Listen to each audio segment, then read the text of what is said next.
Oba Kosoko fought the British Empire for 3 good days in Lagos in 1851. Did you know? The British conquest of Nigeria actually began from Lagos, but not after a fierce fight.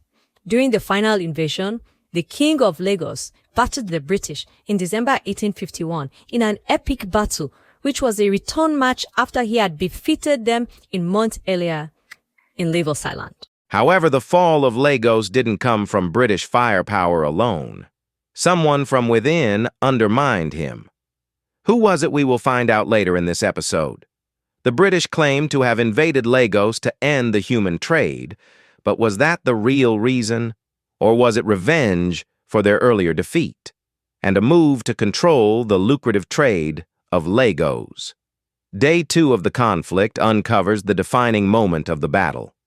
How Lagos gave their all to protect the most prosperous African kingdom, and how internal rivalries weakened Africa's strongest king, a man whom a mere eye contact with him could spell your doom. Day 1 had ended in a stalemate. The British, unable to penetrate the Lagos defenses, could only fire cannons and rockets from a distance. They never attempted a ground assault, for the Lagos army would rip them to shreds. But what happened on Day 2 will change the course of history forever. Hostilities resumed early in the morning, with the British launching a barrage of rockets and cannons on the city. King Kosoko stood his ground against the invaders by returning fire. The British forces were joined by Akitoye alongside his Egba loyalists. Akitoye was Kosoko's rival for the throne. Akitoye's alliance with the British would be a big blow to Kosoko's defense, for his intel and men undermined the defense of Lagos. All the while, Kosoko was able to sustain a strong defense due to his diverse coalition of fighters from Brazil, Portugal, America, and Scotland. All were his partners in trade, and some were mercenaries. The British, in their reports, claimed the third parties made the defense of the African kingdom formidable, initially not sure of victory. Prior to the main engagement, British forces had established a blockade around Lagos. On the first day of the conflict, 2 British ships ran aground near the shore, suffering substantial casualties from the defenders' fire.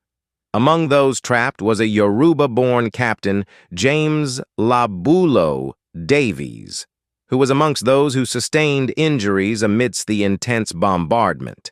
King Kosoko missed a major opportunity here, despite his advisors urging him to deploy his numerous swivel gunboats to strike the vulnerable stranded British ships.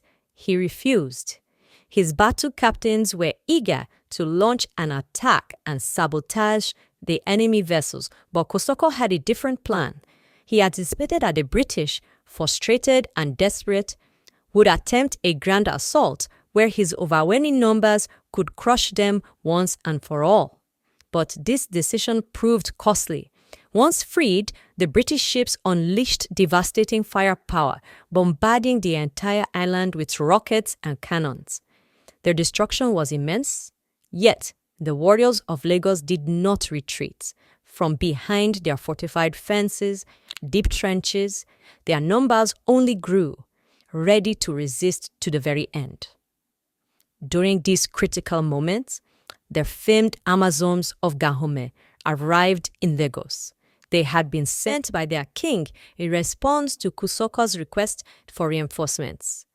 King Gezo of Dahomey, a powerful ally of Kosoko, had come through for the king of Lagos.